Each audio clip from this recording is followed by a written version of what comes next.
सिंधिया के कारण एमपी हार जाएगी बीजेपी। बीजेपी की अंदरूनी लड़ाई सड़क तक पहुंची। चुनाव से पहले बीजेपी का कुनबा हुआ खाली।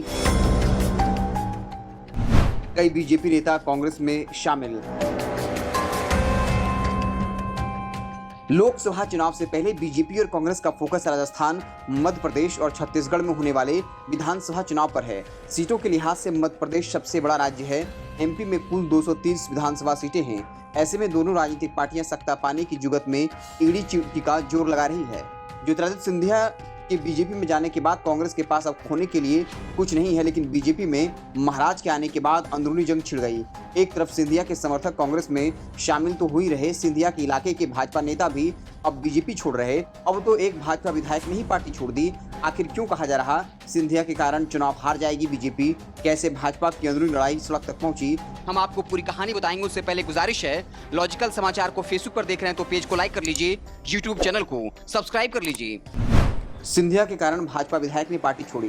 केंद्रीय मंत्री सिंधिया के साथ 3 साल से चल रही तकरार के बाद शिवपुरी जिले की कोलारस विधानसभा सीट से बीजेपी विधायक वीरेंद्र रघुवंशी ने गुरुवार को पार्टी छोड़ दी। पिछले कुछ दिनों में सिंधिया के गढ़, ग्वालियर, चंबल क्षेत्र से इस्तीफा देने वाले ये चौथे भाजपा नेता हैं। सिंधिया पर भ्रष्टाचार में लिप्त होने का लगाया आरोप। रघुवंशी ने अपने त्यागपत्र में सीधे तौर पर सिंधिया पर हमला करते हुए आरोप लगाया कि वो किसानों की कर्ज माफी की बात करते थे, लेकिन भाजपा सरकार बनने के बाद सिंधिया ने कर्ज माफी के बारे में कोई बात तक नहीं की।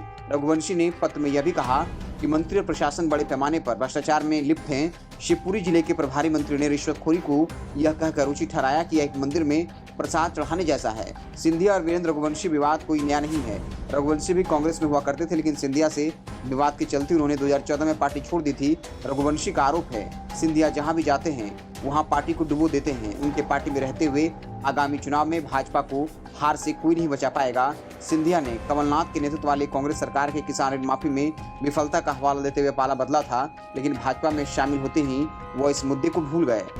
शिवराज बनाम महाराज की लड़ाई। राजनीतिक विश्लेषकों की माने तो सिंधिया की वजह से पार्टी के भीतर कई गुट बन गए हैं। बीजेपी की अंदरूनी लड़ाई अब सड़क पर आने लगी है। दिलचस्प बात यह है कि 2018 के विधानसभा चुनाव शिवराज बनाम महाराज नारे के साथ चुनाव लड़ा गया था, लेकिन वह अब भी नजर आ रहा है।